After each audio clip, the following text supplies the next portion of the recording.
I want you to imagine something with me for just a moment. Imagine walking down a street in New York City in 1925. Your pockets empty, your heart heavy with worry about money, about your future, about how you're going to pay next month's rent.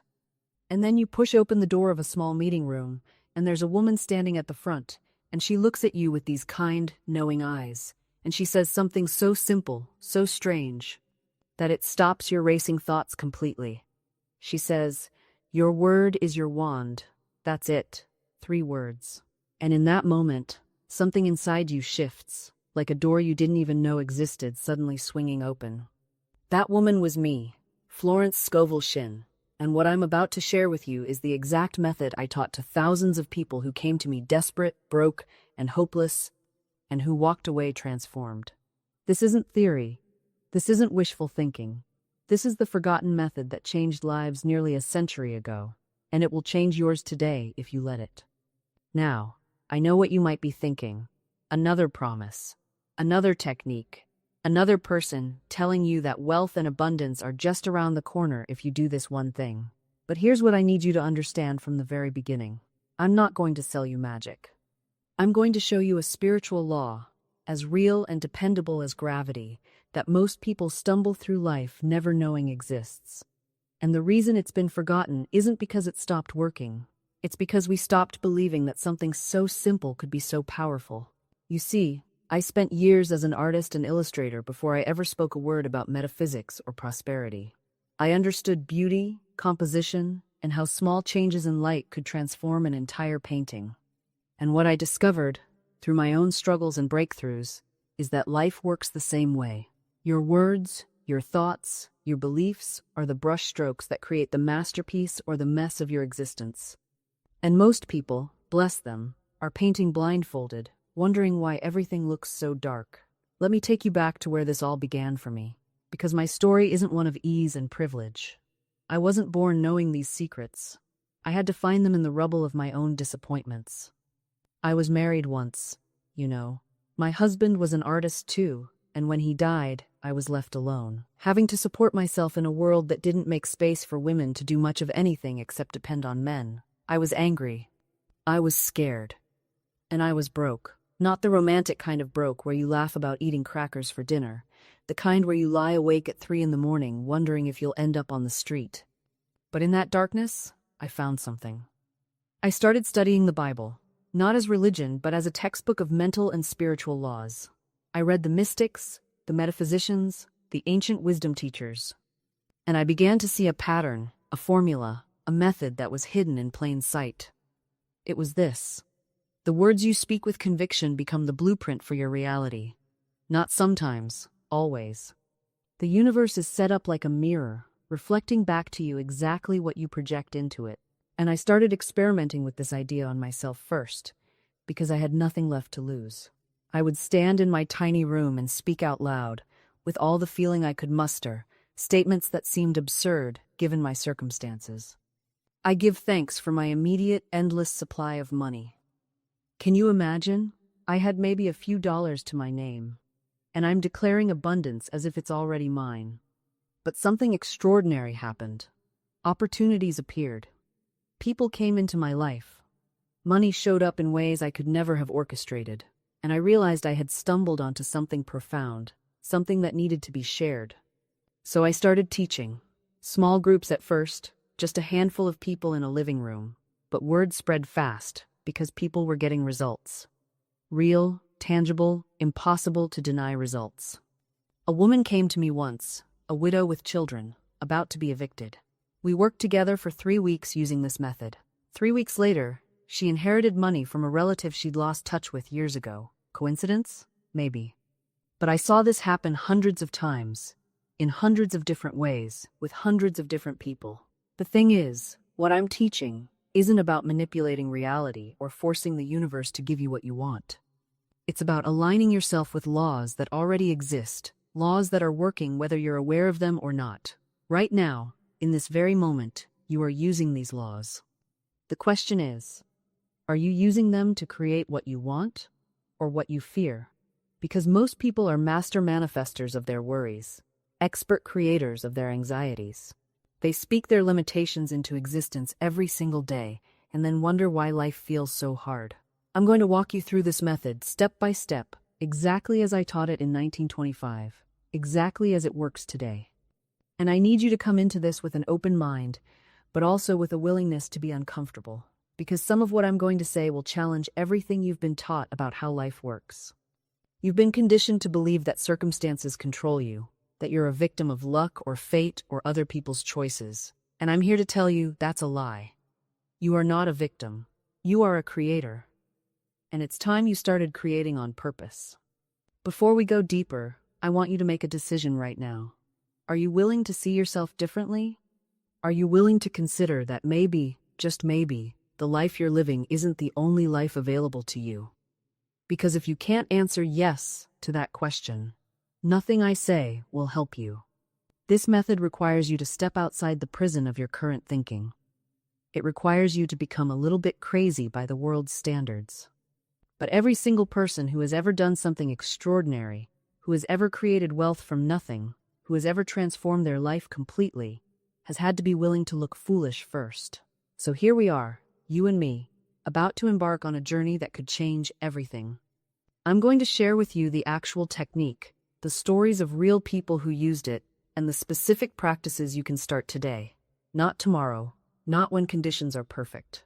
Today. Because the method works immediately if you work it correctly. And by the end of our time together, you won't just understand this intellectually. You'll feel it in your bones. You'll know, with a certainty that can't be shaken, that you have the power to reshape your entire financial reality. But first, let me tell you what this method is not, because there's so much confusion out there about manifestation and the law of attraction and all these concepts that have been watered down and commercialized. This is not about sitting on your couch, visualizing money and waiting for checks to fall from the sky. It's not about positive thinking as some kind of band-aid you slap on your wounds while ignoring the infection underneath. And it's definitely not about pretending everything is fine when it's not. This is deeper than that. This is about recognizing the creative power of consciousness itself and learning to use it with precision, faith, and intelligence. When I say your word is your wand, I mean that literally. In the beginning was the Word, right? That's not just a nice phrase from Scripture. It's a statement of universal law. Sound, vibration, intention, these are the building blocks of form. Everything you see around you was once invisible. It was a thought, an idea, a spoken word before it became solid. Your chair, your phone, the building you're in, all of it was consciousness first. And your bank account, your income, your financial situation, these are also consciousness made visible. They are the outward expression of your inner conversation. So if you want to change your money situation, you can't just change your actions. You have to change your word. You have to change the story you're telling about yourself and your relationship to abundance. And this is where most people stumble because they don't realize they're telling a story at all. They think they're just describing reality. I'm broke. I can't afford it. Money doesn't come easy to me. They think these are facts, but they're actually creative statements. They're wands waving, spells casting, building tomorrow's reality out of today's words. I had a student once, a man who came to me absolutely convinced he was cursed. Everything he touched turned to failure, he said. Every business venture collapsed. Every opportunity slipped through his fingers. And I listened to him talk for about 10 minutes, and then I stopped him and said, "Do you hear what you're doing? You're describing yourself as cursed, as a failure, as someone who can't succeed, and then you're shocked when that's what you experience." He was furious with me at first. He thought I was being cruel, dismissing his legitimate struggles. But I wasn't dismissing them. I was showing him who was creating them. We worked together for months. It wasn't easy. He had to become vigilant about every word that came out of his mouth. He had to catch himself in the act of speaking defeat and consciously replace it with statements of victory. And slowly, incrementally, things began to shift. It wasn't dramatic at first. A small opportunity, a chance meeting, a new idea. But he stayed consistent with his new word, his new story. And within a year, he had built a successful business that supported his family, and then some. The curse was broken, not because I waved a magic wand, but because he stopped waving the wand of negative speech. This is what I need you to understand viscerally, not just intellectually. You are doing this to yourself. Whatever financial situation you're in right now, you have participated in creating it through your habitual thoughts, words, and beliefs. Now, I can hear some of you bristling at that. Florence, I didn't choose to lose my job. I didn't choose for the economy to collapse. I didn't choose to get sick and rack up medical bills. And you're right. You didn't choose the external events. But you did choose, mostly unconsciously, your response to those events. You chose the meaning you gave them. You chose the story you told about what they meant for your future. And those choices, those words, those stories, they are creating your next chapter. This isn't about blame. Please hear me on that. This is about power. If you created this unconsciously, that means you can create something different consciously. If your word has been working against you, your word can work for you. That's not blame. That's the most hopeful thing I could possibly tell you, because it means you're not helpless. You're not at the mercy of circumstances. You are the operant power in your own life. Let me give you the foundation of this entire method in one principle, and then we'll build on it. Here it is. The universe is always saying yes to you. Always. It doesn't argue. It doesn't judge. It doesn't decide whether you deserve what you're asking for. It simply reflects, responds, and creates based on what you are being. And what you are being is determined by what you are declaring, believing, and expecting. Not just with your lips, but with your entire consciousness. When you say, I never have enough, the universe says, yes, you're right. When you say, money is hard to come from by, the universe says, yes, you're right. When you say, I am richly supplied, the universe says, yes, you're right. It's neutral. It's a law, like the law that says water flows downhill. Water doesn't care why you dug the channel where you dug it, it just flows. And the law of mind, the law of creation, through word and belief, it doesn't care whether you're using it consciously or unconsciously, it just responds. So the method, in its simplest form, is this.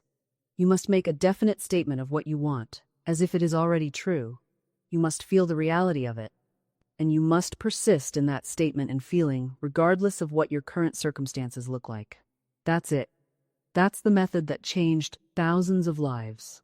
But oh, the depth and nuance within those simple steps, that's what we're going to explore.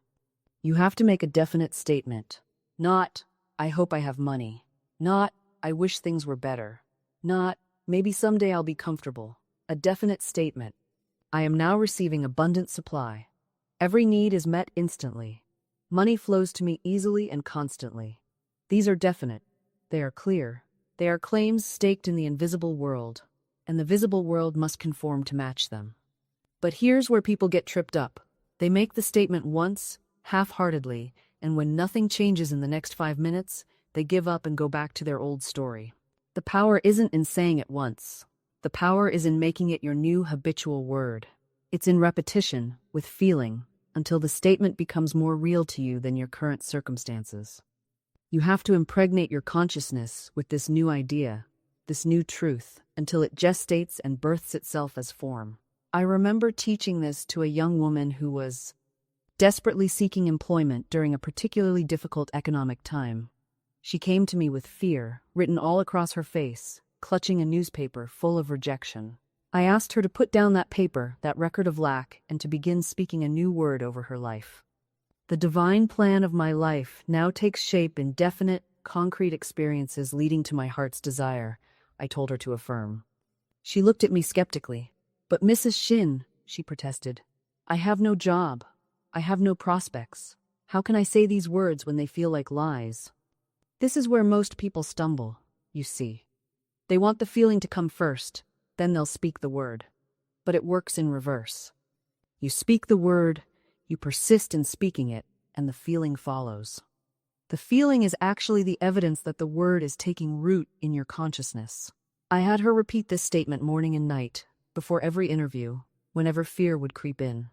Within 3 weeks, an opportunity appeared that was so perfectly suited to her talents. It was as if the position had been created specifically for her. And it had been created in the invisible first, through the persistent words spoken in faith. You must understand, affirmations are not about deceiving yourself. They're about aligning yourself with a higher truth that already exists in the realm of the possible. When you say, I am prospered, I am divinely guided, I am surrounded by love, you're not lying. You're declaring what is true in the spiritual realm and calling it forth into the material.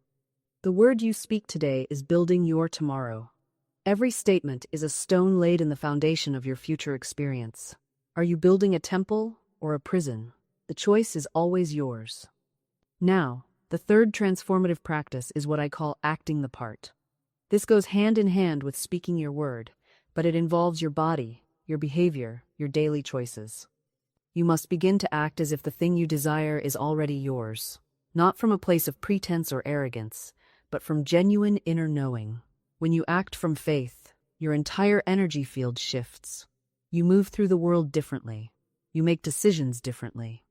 You speak, walk, and carry yourself as someone who already possesses what they've asked for. I once knew a woman who desired to marry, but she lived her life as if love would never come. Her apartment was cluttered with her own things, no space for another. She spoke often of loneliness. Her schedule was rigid, her routines closed off to possibility. I said to her, "You are living the consciousness of lack. If you truly believed your partner was on the way, you would prepare room for them." She took this to heart. She cleared space in her closet. She set her table for two, even when dining alone. She began to say, "When my husband arrives, not if." Within 6 months, she met the man she would marry. Was it the physical space that drew him in? No, it was the shift in her consciousness. She stopped blocking love with her doubt. This is what acting from the invisible means. You align your physical reality with your spiritual knowing. If you're claiming prosperity, you don't hoard and pinch every penny from fear. You give generously where guided. You dress well. You care for what you have. You handle money with respect, not anxiety. If you're claiming health, you don't speak of your body as a burden or an enemy. You treat it with reverence. You nourish it. You move it with joy. You thank it for its strength and its healing capacity. Your actions are prayers made visible. Every choice you make is either a vote for faith or a vote for fear. The universe responds not to your words alone, but to the totality of your vibration, and your actions reveal what you truly believe. Now, here's where many stumble. They begin to act from faith, and then nothing appears to change immediately.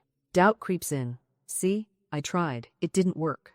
And they return to old patterns, old fears. But faith is not a one-time act. It is a sustained state of being. You must persist in your knowing, even when the external world has not yet caught up. I have watched doubt creep into the minds of those who began with such conviction. They declare their good with authority. They feel the thrill of spiritual alignment, and then, 3 days later, when the check has not arrived or the phone has not rung, they begin to waver. "Maybe I was fooling myself," they whisper. "Maybe this doesn't work for me." And with that whisper, they sever the invisible thread that was even then weaving their demonstration into form. You see, the universe is always saying yes. It is always responding, but it responds to your dominant vibration, not your occasional hope.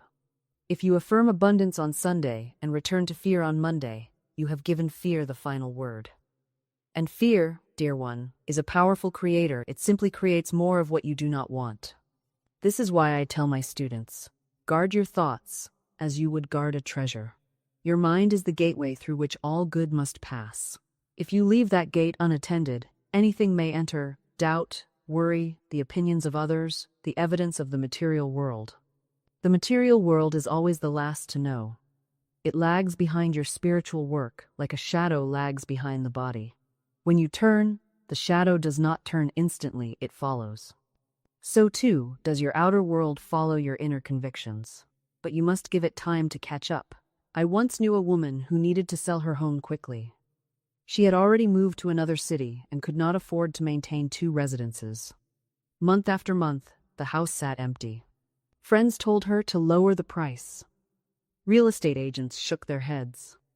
The market was slow, they said. No one was buying, but she held fast to her spiritual knowing. Every day she blessed that house.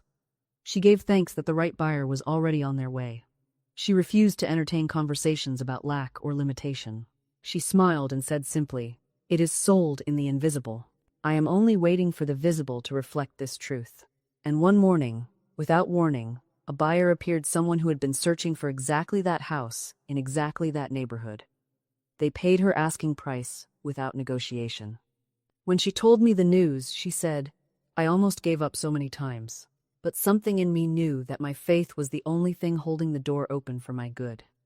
And isn't that the secret we so often miss? Faith isn't passive. It isn't sitting back with folded hands, hoping something good might fall from the sky. Faith is active. It's the energy that holds the door open when every circumstance around you is screaming for you to slam it shut. I want you to feel this deeply. Your faith is the bridge between your present reality and your answered prayer. And you must walk that bridge with certainty, even when you can't see the other side. Now, let me share something that changed my entire understanding of how this works. Years ago, I was working with a woman who desperately wanted to heal a relationship with her sister. They hadn't spoken in 5 years. The wound was deep, pride had built a wall between them, and everyone in her family had convinced her it was hopeless. She came to me, exhausted from carrying the weight of it. I told her, "You cannot hold the pain and the possibility at the same time. You must choose." She looked at me with tears streaming down her face and said, "But what if I let go and nothing changes?" I said, "Then you will have freed yourself anyway. But more importantly, the moment you release the grievance, you create space for the miracle." She began to practice something simple but powerful. Every single day, she would speak out loud, "I give thanks for the complete and perfect reconciliation between my sister and me. Love has dissolved all misunderstanding. We are reunited in peace and joy." At first, she said the words felt hollow, almost foolish, but she persisted. And here's what happened. Within 3 weeks, she received a letter from her sister. It was brief, tentative, but it was an opening. Within 2 months, they were talking regularly. Within 6 months, the relationship was restored even more beautifully than before. When she asked me how I knew it would work, I told her the truth. I didn't know, but I knew that the universe responds to vibrational alignment. Her words weren't magic spells. They were tuning forks. They brought her into harmony with the reality she desired, and that harmony magnetized the outcome. This is not fantasy. This is spiritual law. Now, you might be sitting there thinking, "Florence, this sounds beautiful, but my situation is different. My problem is times real asterisk. I have bills that are overdue. I have relationships that are broken. I have a body that's in pain. And I say to you with all the love in my heart, your problem is not your problem. Your consciousness of the problem is your problem." Let me explain what I mean, because this is where most people stumble. They take an inventory of their conditions, and they say, "I must deal with reality." But what they call reality is simply yesterday's consciousness made manifest.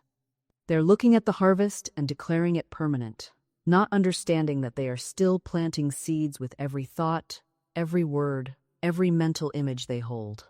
I remember a woman who came to me drowning in debt. She showed me statements, bills, notices, evidence, she called it. "Look," she said, "this is real. These numbers don't lie." And I told her, "Those numbers are not truth. They are facts. And facts can be changed by truth." "What's the difference?" she asked me, bewildered.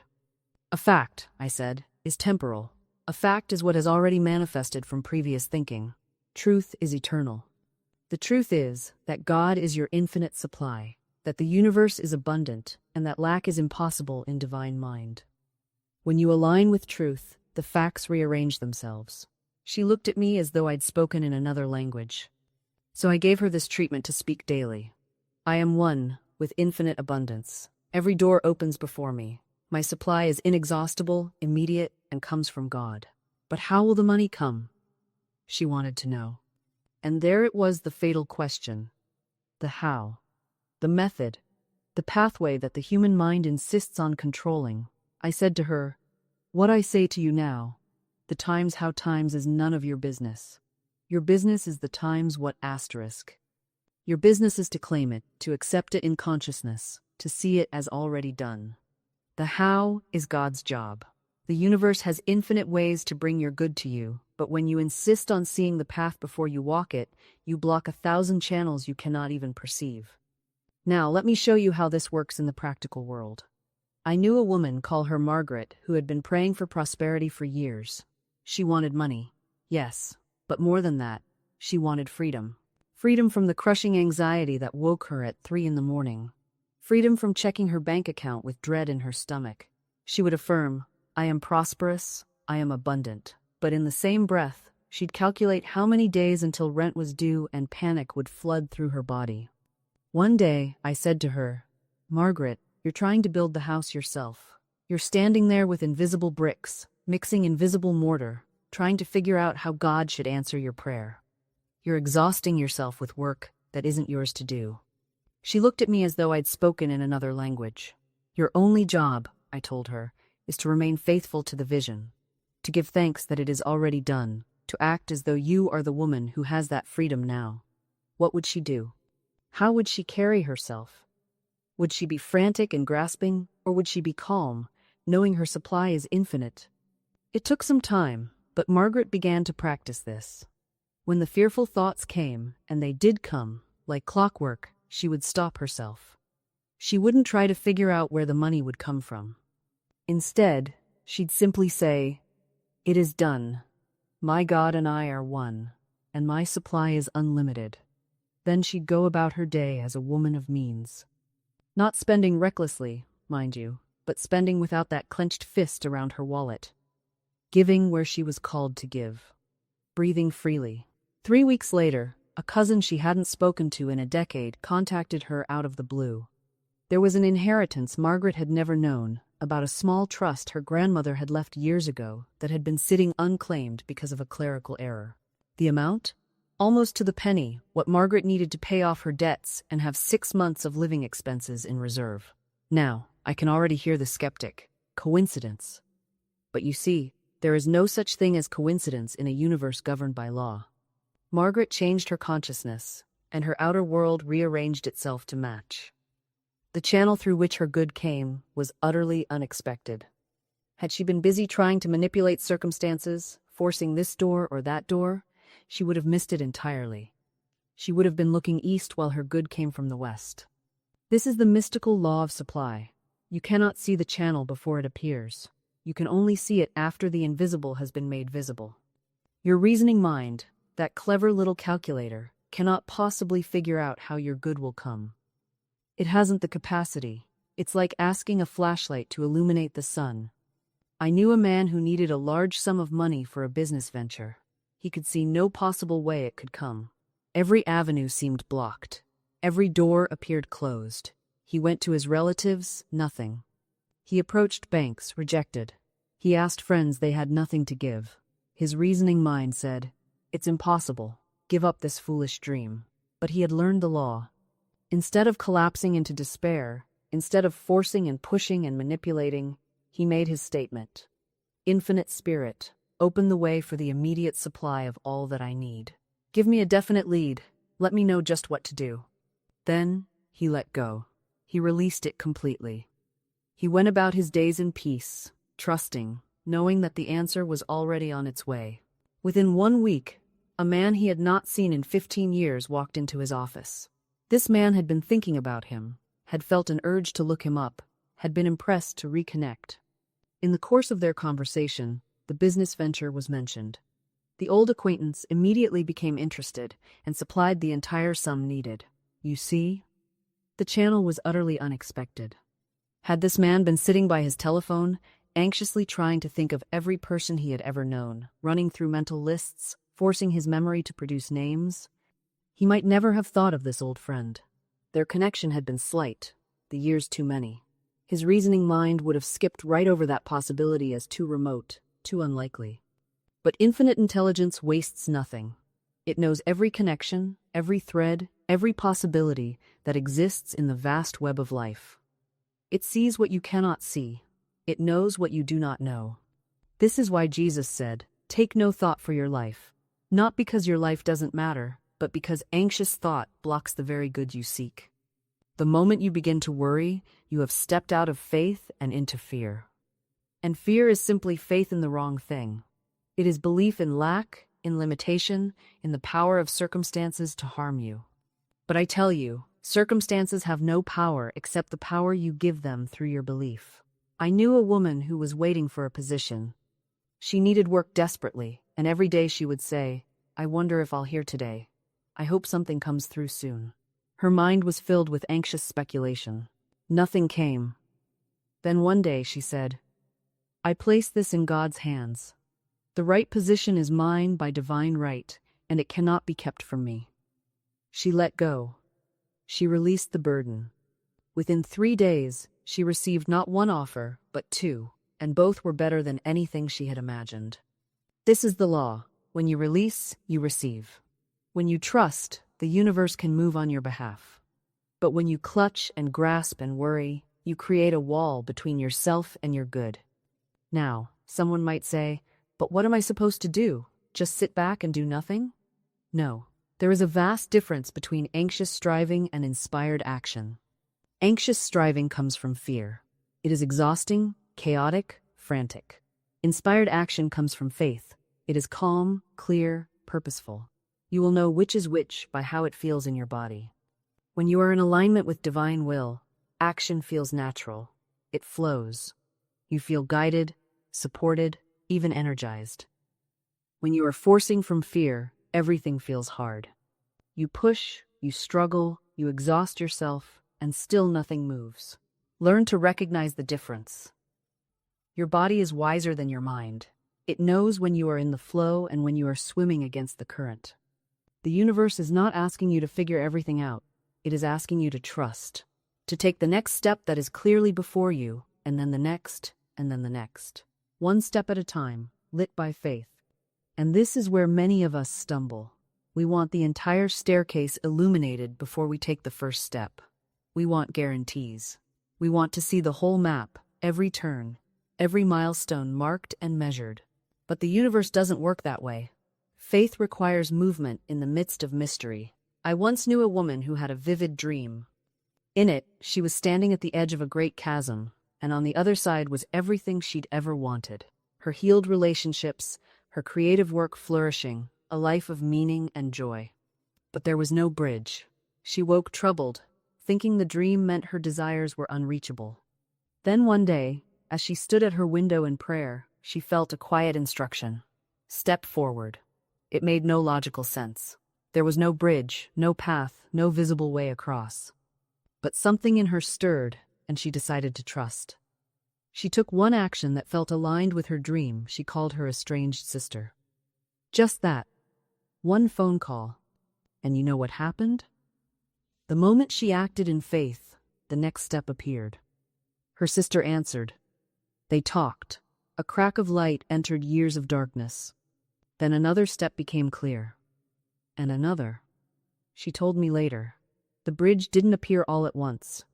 It built itself beneath my feet, one stone at a time, as I walked. This is how faith operates. It is not passive waiting. It is active trust. You take the step you can see, even when you cannot see the destination. You speak the word that is yours to speak. You extend the hand that is yours to extend. You forgive the person you've been guided to forgive. You make the call. You write the letter. You begin the thing that frightens you. And the universe rushes to meet you. Every single time. Not always in the way you expect, not always on your timeline, but it meets you. The path illuminates as you walk it. I've watched this pattern countless times. Someone declares their intention, truly declares it, with conviction, and then something shifts. A phone call comes. An opportunity surfaces. A person enters their life who knows exactly the person they need to meet. Coincidence? I don't believe in coincidence anymore. I believe in correspondence. The outer world corresponds to the inner word. Your declaration creates a vibrational signature. Think of it like tuning a radio dial. When you speak your word with faith, you tune yourself to the frequency where that thing already exists. And the universe, which is far more responsive than we've been taught, begins to broadcast on that frequency back to you. But here's what trips people up. They speak the word once, maybe twice, then spend the rest of their week contradicting it. They affirm abundance in the morning, then complain about bills all afternoon. They declare perfect health, then spend dinner discussing their symptoms in exhaustive detail. You can't plant a seed and dig it up every few hours to see if it's growing. Your word needs space to work. It needs the soil of your sustained faith, not blind faith, conscious faith. The kind that says, I've set this in motion, I've done my part, now I watch for the evidence. And the evidence comes in whispers before it comes in shouts. A random conversation that gives you a crucial piece of information. A book that falls off a shelf, yes, literally falls and opens to exactly the page you needed. An impulse to take a different route home, and on that route, you see the sign, the shop, the person who changes everything. These aren't accidents, they're answers, but you have to be awake to receive them. You have to be present. Most people are so busy forcing, pushing, manipulating their reality that they miss the gentle hand of the universe trying to guide them. They're screaming their demands so loudly they can't hear the whispered response. The spiritual life requires sensitivity. It requires that you develop what I call spiritual ears, the ability to hear beyond the noise, beyond the logical mind, beyond what seems reasonable. Because the path to your good is rarely reasonable. It's magical. And you know what I've noticed?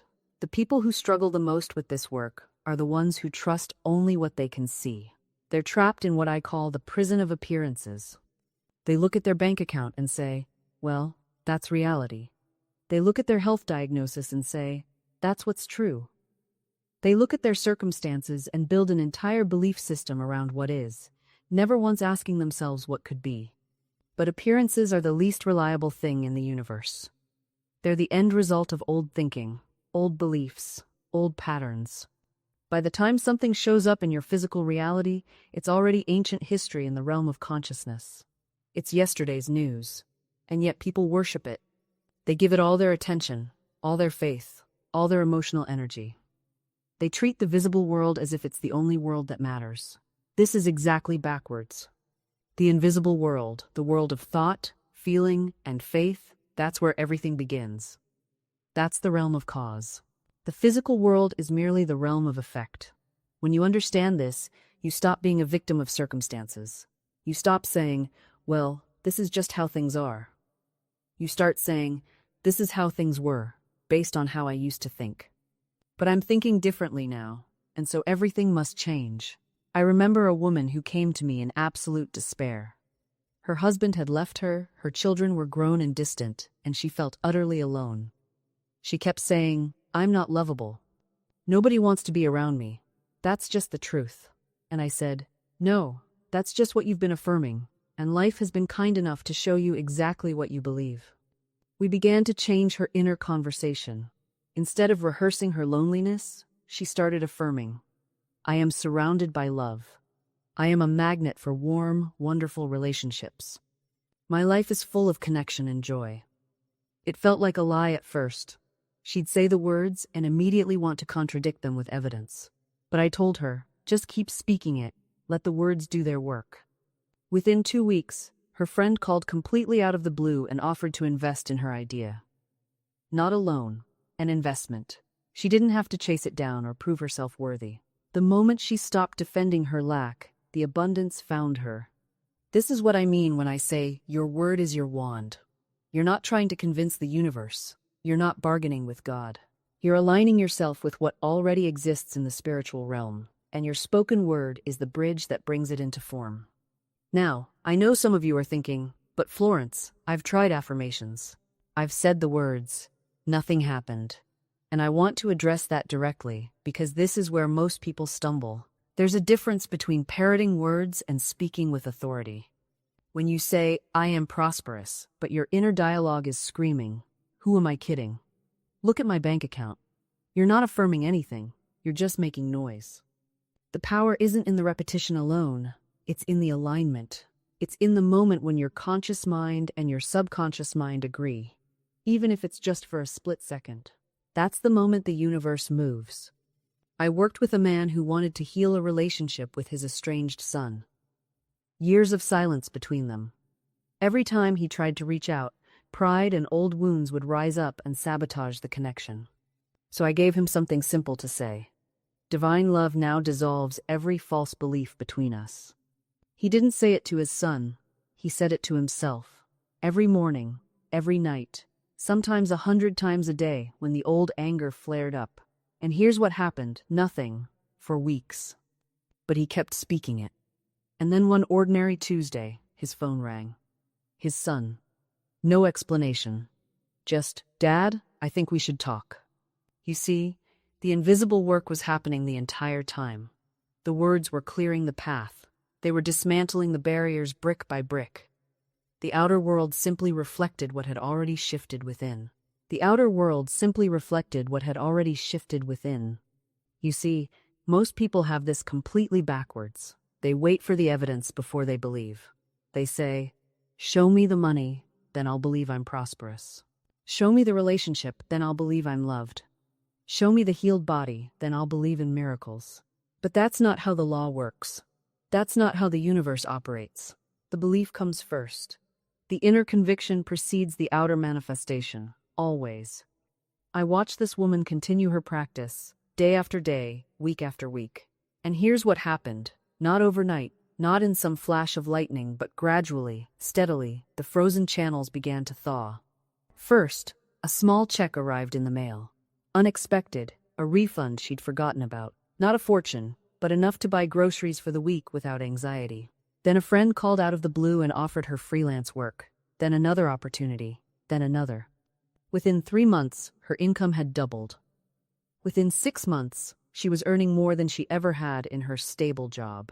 But here's the part that amazed her most. The money came through channels she never could have predicted. Not through the avenues she had been frantically knocking on. Not through the doors she had been trying to force open with her worried mind. The universe had its own routes, its own waterways, its own mysterious distribution system that was far more intelligent than anything her limited human perspective could have orchestrated. This is the great paradox, the great mystery. You must speak as if it is already done. You must claim your good before you see it.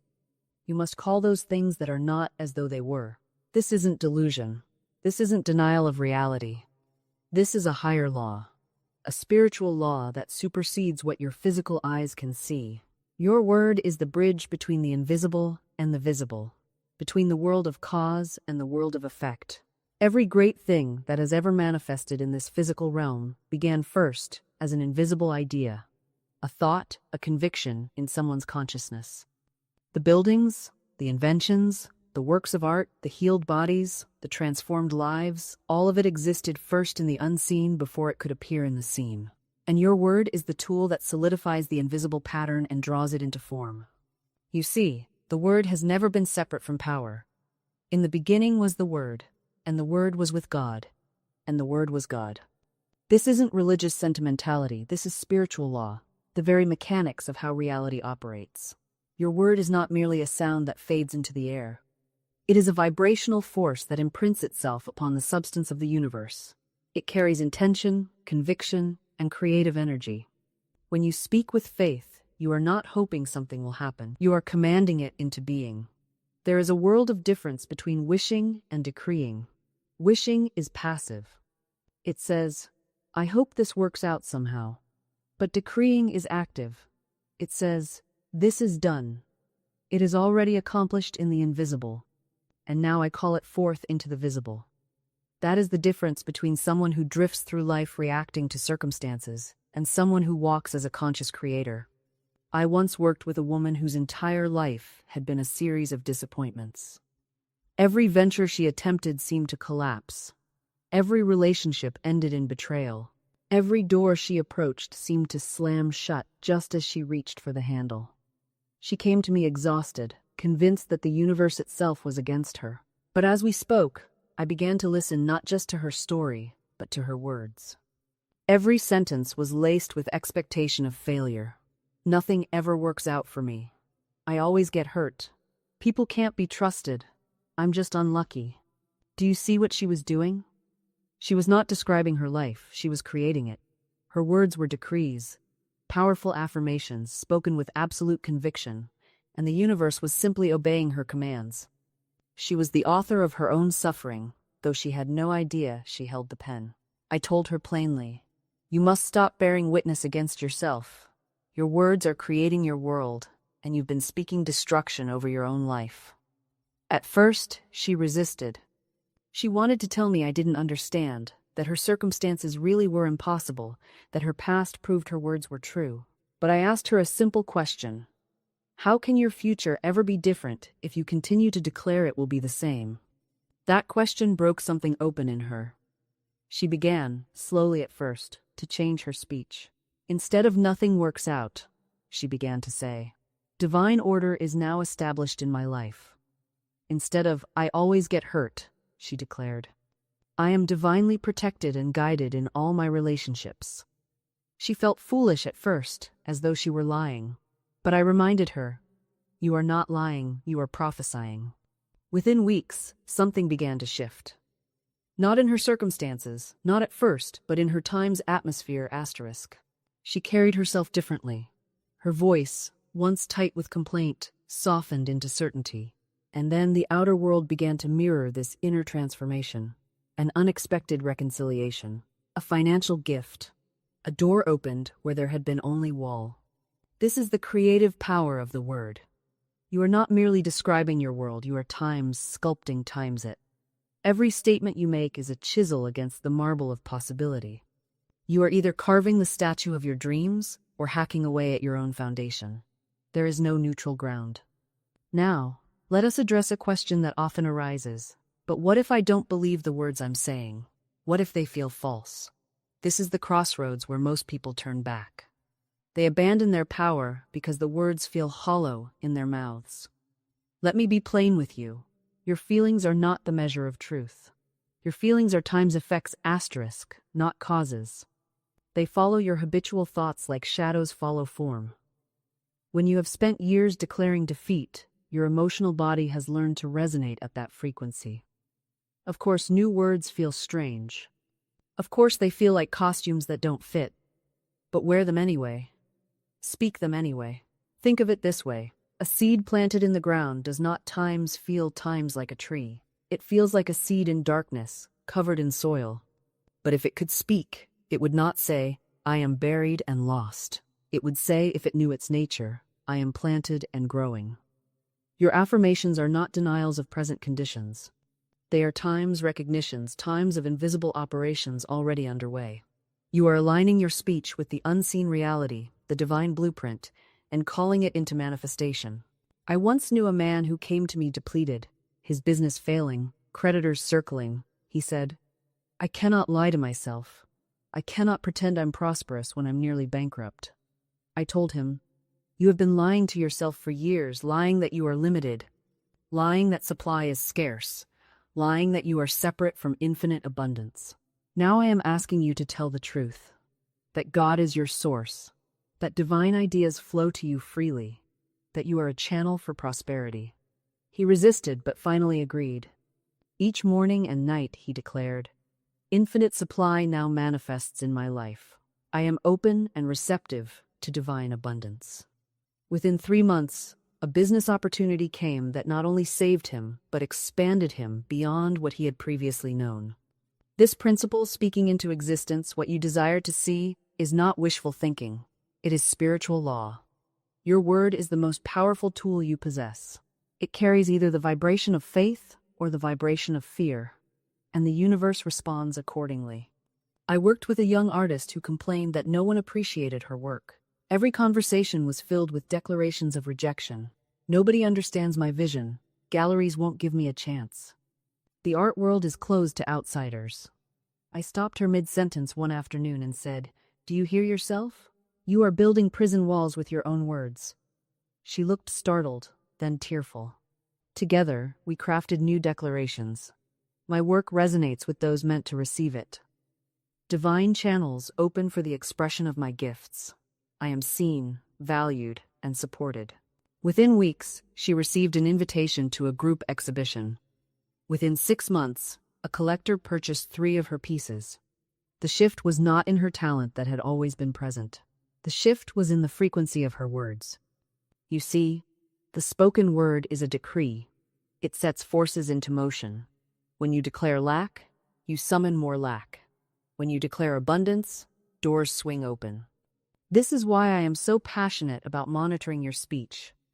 Listen to yourself throughout the day. Catch yourself when you speak limitation. Immediately replace it with truth. If you say, "I'm always broke," stop and correct. Money flows to me easily and constantly. If you say, "I never get what I want," rephrase. Divinity always delivers what is rightfully mine. This is not denial of present conditions, it is refusal to perpetuate them through reinforcement. Remember, conditions are temporary. Truth is eternal. Your job is not to describe what you see with physical eyes, but to declare what you know with spiritual vision. The woman who says, "I am healed," while still experiencing symptoms is not lying, she is aligning with a higher reality that must, by law, manifest. This is why affirmations work, not because they deceive the subconscious, but because they alert the subconscious to what is already true in the realm of spirit. When you say, "Infinite Spirit, open the way for my right work, my right home, my right relationships," you are not begging an external deity. You are instructing the inner intelligence that governs your entire experience. I once knew a woman who had been married to a difficult man for many years. She came to me exhausted, bitter, resentful. She wanted a divorce but had no money and no means of supporting herself. I said to her, "Do not focus on leaving him. Focus on becoming the woman who naturally lives in peace." She looked at me as though I had suggested she grow wings. But she began to practice. Every morning she would say, "I give thanks that divine love now expresses perfectly through every person in my life." She stopped rehearsing her grievances. She stopped recounting his faults to friends. Within 3 months, her husband began to change. He softened. He became kinder. Within a year, their marriage had transformed completely. She said to me, "I don't know what happened. It's like he became a different person." I told her, "He did not change. Your vision of him changed, and the universe rearranged itself to match your inner picture." This is not manipulation. This is not control. This is alignment. When you see through the eyes of spirit, you activate the highest potential in everyone around you. You call forth the divine blueprint that exists beneath the human mask. Now, let us be very clear about something that confuses many students: the difference between mental force and spiritual power.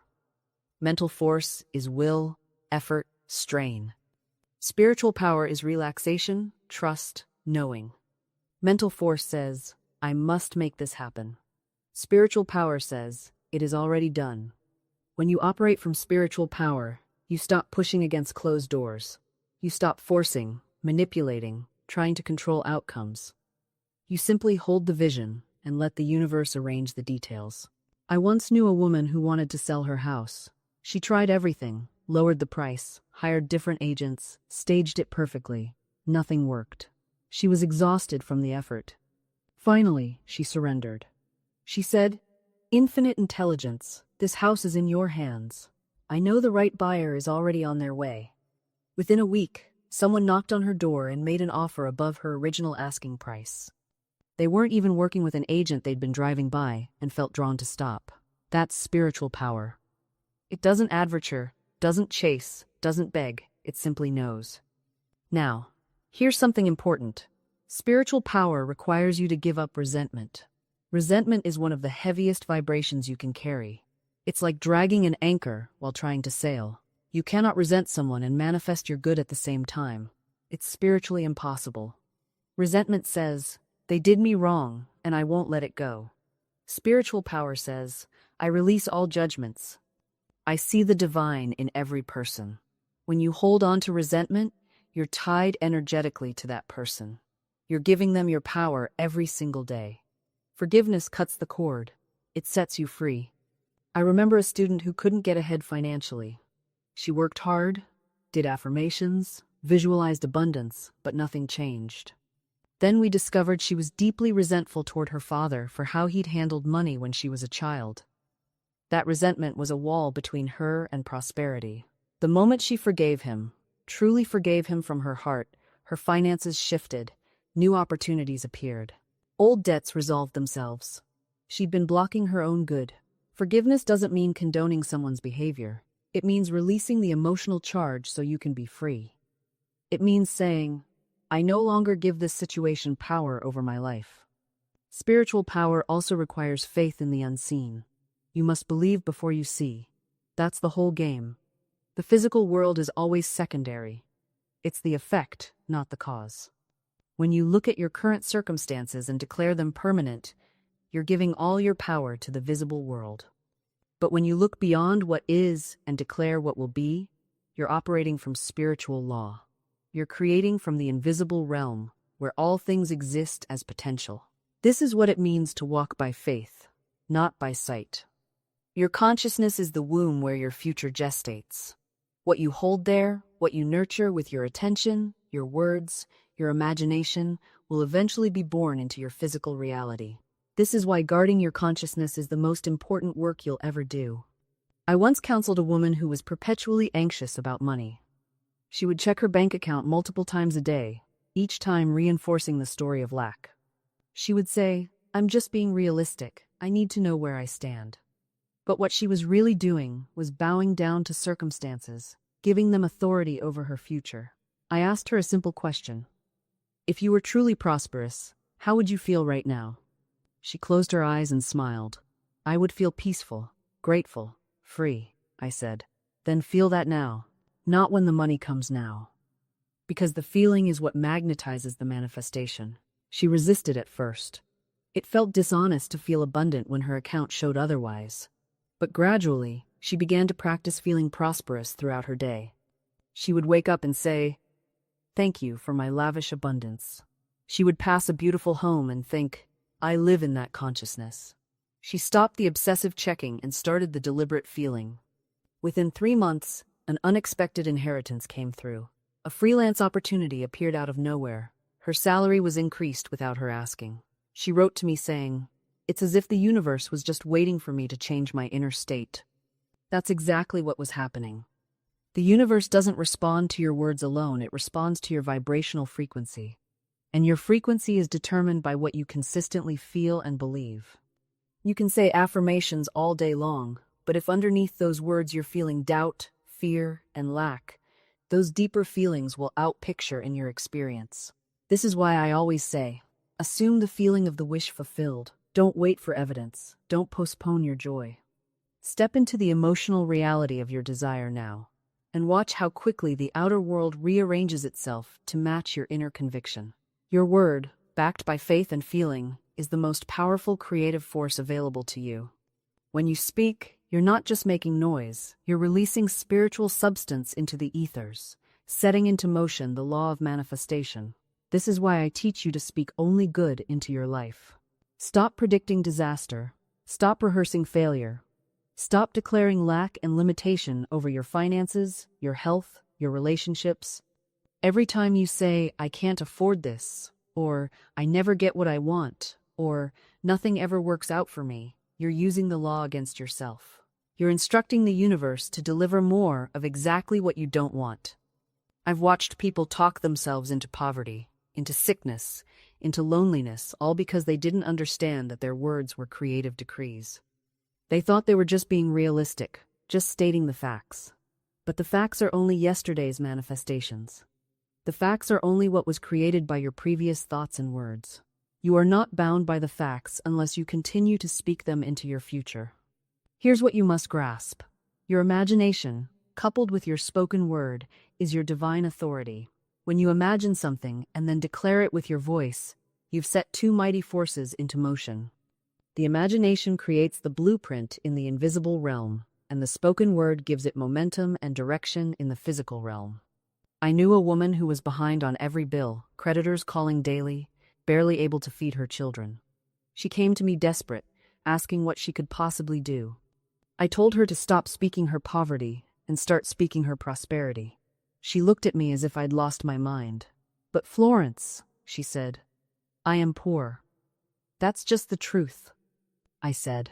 "Then you will stay poor until you change your truth." The universe doesn't care about your current bank balance. It only responds to your conscious conviction and your spoken word. She began, reluctantly at first, to declare, "My God is a God of abundance. Unexpected income comes to me now. I am supplied from unexpected sources." She said it morning and night, even when everything in her circumstances screamed otherwise. Within 3 weeks, a relative she hadn't heard from in years sent her a check. A week later, she received a refund she'd forgotten about. Then a job opportunity appeared that paid twice what she'd been earning. But here's what fascinated me most about her story. She told me that the money wasn't even the biggest miracle. The real transformation happened inside her. She said, "For the first time in my adult life, I stopped feeling like a victim. I stopped waiting for someone to rescue me.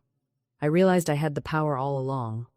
You see, when you truly grasp this law, you understand that you're never actually dependent on any person or circumstance. You're dependent on the infinite source that flows through all things. People are simply channels. Jobs are channels. Opportunities are channels. But the source itself is inexhaustible. I remember a man who came to me absolutely furious with his business partner. He was convinced this partner had blocked his success, stolen opportunities from him, sabotaged his reputation. He spent hours telling me about every wrong, every slight, every injustice. Finally, I stopped him. I said, "You're giving this man entirely too much power. You're making him your god. You're acting as if he controls your supply, your success, your future." But he doesn't. He can't. No person can block what's divinely yours unless you give them that power through your own belief. He looked at me as if I'd spoken in a foreign language. So I explained it this way. If you believe this man can hurt you, he will. Not because he has any real power over you, but because your belief creates that reality. You're using the law against yourself. I gave him a simple affirmation to work with. No person can interfere with God's plan for my life. My good flows to me from all directions, through countless channels. I also told him to bless his partner every time he thought of him, to wish him well, to release all resentment. He was resistant at first. He wanted justice, revenge, vindication, but eventually, he tried it. And within a month, everything shifted. His partner suddenly became cooperative. New clients appeared from unexpected sources. Contracts he thought were lost came through. But most importantly, he felt free. The weight of anger and victimhood lifted. He told me later, "It was like someone turned the lights back on in my life. I didn't realize how much darkness I'd been carrying." This is what forgiveness does. It doesn't change the past, but it transforms your present. It breaks the chains that bind you to old wounds and ancient grievances. Now, I want to address something that troubles many people. They ask me, what if the person who hurt me isn't sorry? What if they've never apologized, never acknowledged the harm they caused? And I tell them this, your forgiveness isn't dependent on their apology. You're not waiting for their permission to be free. Forgiveness is a gift you give yourself. It's a declaration of independence from the tyranny of the past. When you forgive, you're not saying what happened was acceptable. You're saying you refuse to let it control your destiny any longer. I knew a woman whose business partner had embezzled money from their company. The betrayal was devastating. Not only did she lose financially, but she lost trust in her own judgment. For years, she carried this bitterness like armor, protecting herself from future hurt by staying hard and suspicious. Her business suffered, not because of the money that was stolen, but because she couldn't attract new partnerships, new opportunities. Her energy was so guarded, so defensive, that prosperity couldn't flow to her. When she finally released the resentment through spiritual work and conscious forgiveness, something remarkable happened. Within 3 months, a new business opportunity presented itself, one far more lucrative than the partnership she'd lost. The person who brought her this opportunity told her, "There's something different about you now. You seem open, trustworthy." She had become magnetic to her good by releasing the old hurt. Here's a powerful truth. The universe cannot give you new good while you're clutching old grievances. Your hands must be open to receive. When you're holding tightly to resentment, your fists are clenched. There's no room for blessings to land. Think of your consciousness as a cup. If it's filled with bitter water, resentment, anger, blame, there's no room for the sweet wine of abundance, joy, and new opportunities. You must empty the cup first. You must pour out the bitter water before the universe can fill it with something better. And that requires a decision, a conscious, deliberate choice to release what no longer serves you. I've watched people cling to their grievances like treasures, polishing them daily, recounting them to anyone who will listen. They wear their wounds like badges of honor. But what they don't realize is that every time they rehearse the story of how they were wronged, they're reinforcing the very vibration that keeps them stuck. They're essentially saying to the universe, "More of this, please. I'm so committed to this narrative that I want to experience it over and over again." And the universe, ever faithful, obliges. Here's what I want you to understand. Holding on to resentment doesn't punish the other person. It punishes you. It's like drinking poison and expecting someone else to get sick. The person you're angry with has moved on with their life. They're sleeping peacefully, eating their meals, going about their business. Meanwhile, you're lying awake at night, replaying conversations from 5 years ago, imagining all the things you should have said. You're the one carrying the weight. You're the one imprisoned. Forgiveness is not weakness. It's not saying what happened was acceptable. It's not inviting someone toxic back into your life. Forgiveness is simply the decision to stop allowing the past to dictate your present. It's cutting the cord that binds you to old pain. It's saying, "What happened, happened. I release it now, so I can be free." I knew a woman who spent 15 years angry at her sister over an inheritance dispute. 15 years, she would tell me. I'll never forgive her for what she did. Never. And during those 15 years, her health deteriorated, her other relationships suffered, and opportunities seemed to pass her by.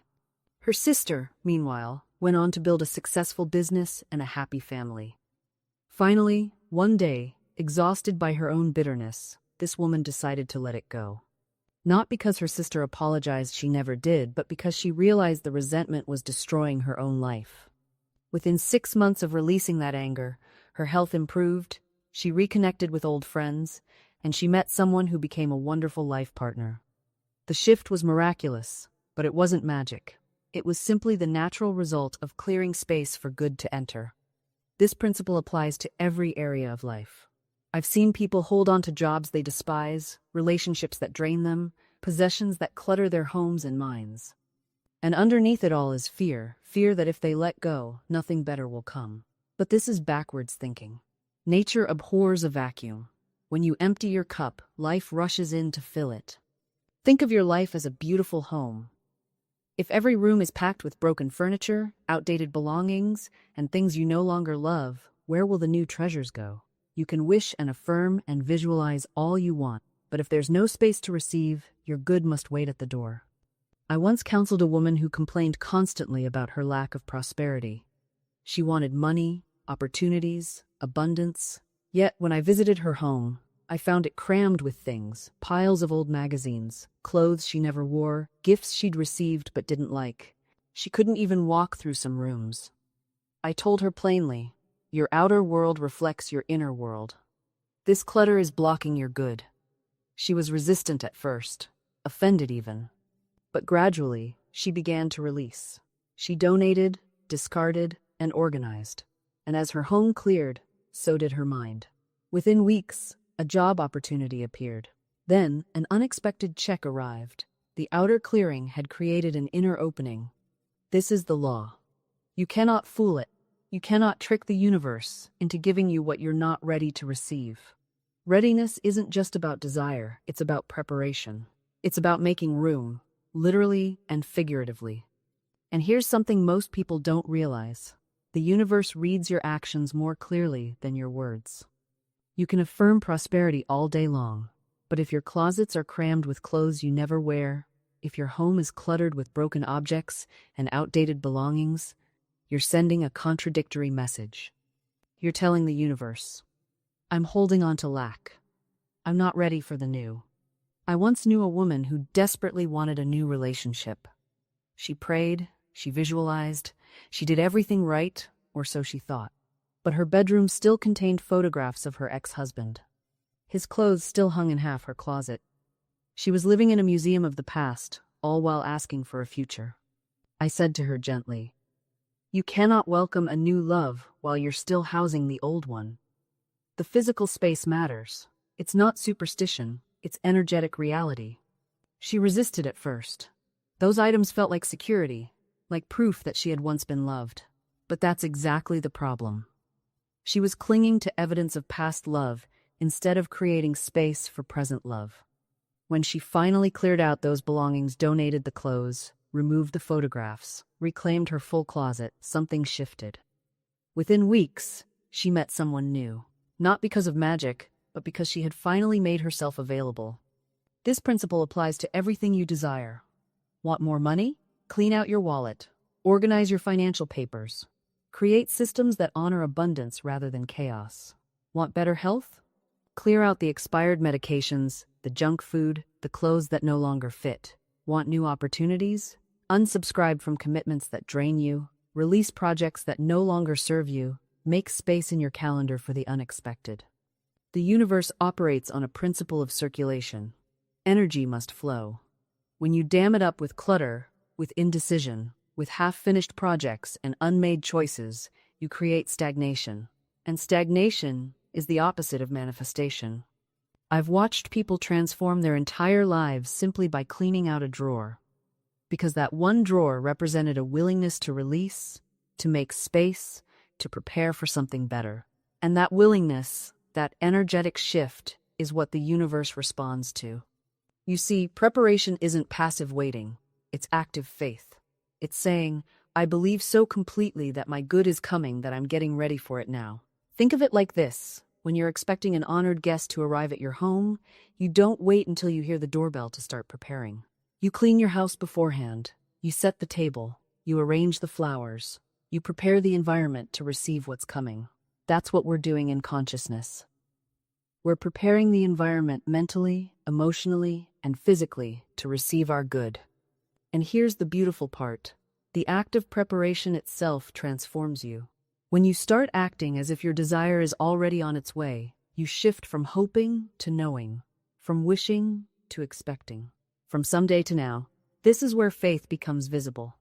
Because anyone can say they have faith. Anyone can claim they believe. But preparation reveals what you truly believe at the deepest level. When you invest in that course before you know how the money will come, you're demonstrating faith. When you clear space in your closet for new clothes before you can afford them, you're demonstrating faith. When you practice your acceptance speech before you've won the award, you're demonstrating faith. And the universe responds to demonstration.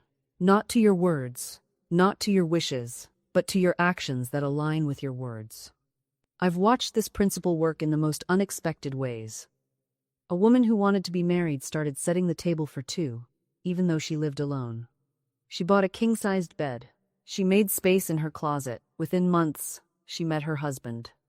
Not because the table setting was magic, but because these actions reprogrammed her subconscious mind to accept partnership as natural and inevitable.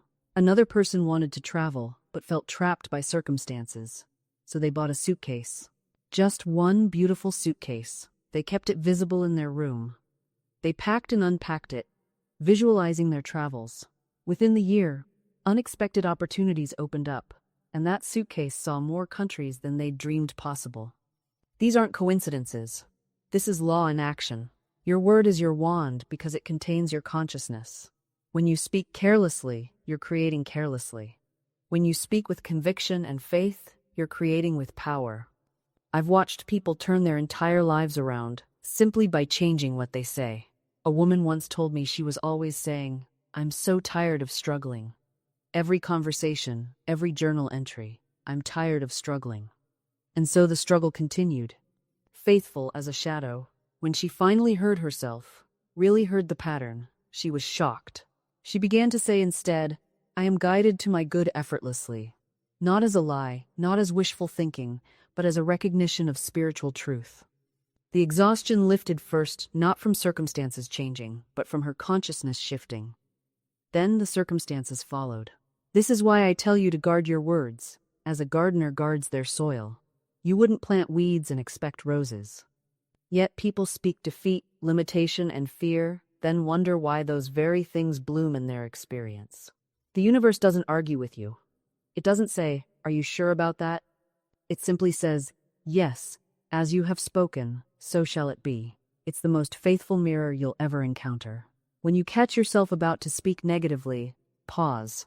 That pause is sacred. In that space, you can choose differently. You can say, actually, I know something wonderful is unfolding, or I'm being led to the perfect solution, or simply, all is well. And here's what makes this even more powerful. Your subconscious mind is always listening. It hears every word you speak aloud and every word you think silently. It's taking notes, building your tomorrow based on today's vocabulary. If you constantly say, I can't afford it, your subconscious accepts that as an order and works to make it true. If you say instead, I am open to receiving abundance in unexpected ways, your subconscious goes to work on that instruction. This isn't about positive thinking as a band-aid over reality. This is about aligning your words with truth, the truth that you are a spiritual being with creative power, that the universe is for you, not against you, and that your good already exists, waiting for your recognition. Your words are not commentary. They are causative. Let me share with me something that happened to a woman who attended one of my classes years ago. She was a writer, but she hadn't been able to sell anything in months. Every morning, she would sit at her desk and say aloud, nobody wants what I write. The market is terrible. I'll never break through. And her reality reflected that perfectly. Rejection after rejection. One day, I asked her a simple question. If you were already a successful writer, what would you say every morning? She thought about it, then smiled. I'd probably say something like, my work finds the perfect audience. Editors love what I create. I am always in demand. I said. Then say that instead. Not someday. Today. She hesitated. But it's not true yet. I told her what I'm telling you now. Your words don't report the news. They write it. Within 3 weeks, she received an offer from a publisher she'd never even submitted to. They had read an old piece of hers that had been shared, and they wanted more. She came back to class with tears in her eyes. I didn't change my writing, she said. I changed my words about my writing. This is the power you hold. When you shift from complaint to claim, from fear speak to faith speak, you are not pretending. You are participating in the creative process. You are directing your subconscious mind, which is the builder of your experience, toward the pattern you truly desire. And here's what happens next. Synchronicities start appearing. Doors open, people show up. Opportunities that were impossible become inevitable, because you stopped arguing for your limitations and started speaking your liberty. The universe doesn't ask you to believe it first. It asks you to speak it first. Faith is not a feeling. It is a statement. And every statement you make is either building your dream or dismantling it. So I ask you now, what are you building with your words today? I have watched people build empires with nothing but the consistent declaration of their divine right to prosperity. I have seen others dismantle kingdoms they already possessed, stone by stone, with their pessimistic utterances.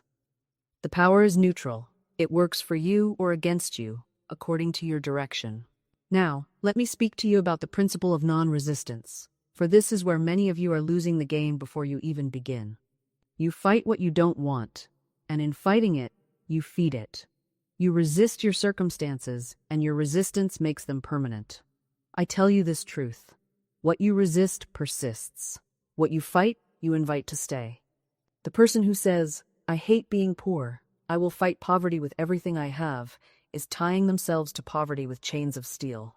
For in that statement, they have made poverty their sparring partner, their constant companion, their focus. They wake up thinking about poverty. They go to sleep wrestling with poverty. And the law, being impersonal, says, you wish to engage with poverty? Here is more poverty to engage with. But the person who says, I give thanks for my increasing prosperity, and turns their entire attention toward abundance, this person has withdrawn all energy from lack. They have stopped feeding the beast. And the beast, starving for attention, dissolves into the nothingness from which it came. This is the divine paradox. The way out is not through. The way to overcome is not to fight. The way to victory is to withdraw your attention from defeat and place it entirely upon the victory you claim. You do not fight darkness. You turn on the light. And when the light appears, where did the darkness go? It went nowhere. It simply never was. It was only the absence of light. So when you face a challenge, stop declaring war upon it. Stop saying, I must overcome this obstacle. Instead, deny it the dignity of your opposition. Turn your face toward the already accomplished good. Say, there are no obstacles in divine mind, and divine mind is my mind. The way is clear, the path is straight, and my good rushes to meet me now. This is not passivity. This is the highest form of action, the action of alignment. This is the action of knowing that the universe is not your opponent, but your ally. Every force in creation is moving in your favor once you stop resisting the flow. I have watched people transform their entire financial situation not by working harder, but by stopping the mental warfare. A woman once told me she was in debt and anxious every waking moment. I told her, "You are treating money as an enemy. Begin to bless it. Thank it when it comes, release it with joy when it goes, and expect its return." She thought I was speaking nonsense. But she did it. Within weeks, unexpected checks arrived. An old debt was forgiven. A new opportunity opened. The money was always trying to reach her. She had simply been standing in her own way. This is the secret most never grasp. Your good is not delayed by external circumstances. It is delayed by internal resistance. The moment you stop fighting, stop forcing, stop demanding to know how and when the universe can deliver. And here is where faith becomes wildly practical. You do not need to see the entire staircase. You need only to take the next step. That is all. One step in faith, one small action aligned with your vision. The rest unfolds as you move. I think of a man who dreamed of starting a business but had no capital, no connections, no clear path. He was paralyzed by the enormity of it. I said, "What is one thing you can do today?" He said, "I suppose I could write down my idea." I told him, "Then, that is your step. Take it." He did. That one step led to another. He shared the idea with a friend. The friend introduced him to an investor. Within a year, the business was thriving. But it all began with the willingness to take one faithful step without seeing the whole journey. This is how faith works in the real world. Not in giant leaps that require you to quit your job and leap off a cliff, but in small, steady steps that accumulate into transformation. And you must be willing to be surprised by the form your good takes.